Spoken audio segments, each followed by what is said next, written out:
દબાણ મુદ્દે મેયરે અધિકારીઓનો લીધો ઉધડો, કહ્યું કે ગેરકાયદે હોય તે તોડી જ નાખવાનું, પૂછવા જવાનું જ નહીં.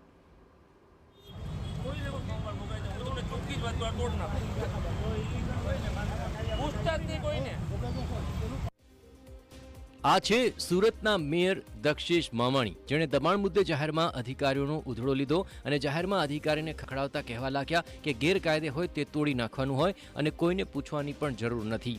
આખું માર્કેટ તોડી નાખો તેવા સૂચનો મેયર દ્વારા અધિકારીને આપવામાં આવ્યા હતા. કાયમી આનું નિરાકરણ કરવા અમે જઈ રહ્યા છે. સુરત મહાનગરપાલિકા અને સુરત પોલીસના સંયુક્ત ઉપક્રમે આ દબાણ ફરી નહીં થાય તેની નિગરાની પણ રખાશે. આપને જણાવી દઈએ કે વરાછા રોડ પર દબાણ હટાવવાની કામગીરી વખતે મેયરે વિઝિટ કરીને અધિકારીઓને ખખડાવીને દબાણ હટાવવા માટે સૂચના આપી. સુરતના પોલીસ કમિશનરે પણ દબાણ હટાવવાની કાર્યવાહી કરતી વખતે હાજર રહ્યા હતા.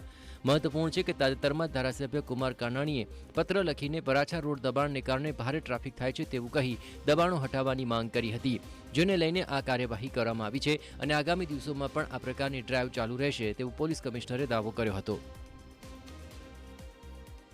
આવનાર દિવસોમાં જો ઘણા બધા આ વિસ્તારમાં વર્ષોથી રોડ ઉપરના દબાણોને લીધે જો ટ્રાફિકને બહુ તકલીફ પડે છે. આ દબાણો બી મહાનગરપાલિકા અને પોલીસ બંનેના સંયુક્ત ઉપક્રમે કન્ટિન્યુઅસ દરરોજ આ ડ્રાઈવ ચાલુ રહેશે.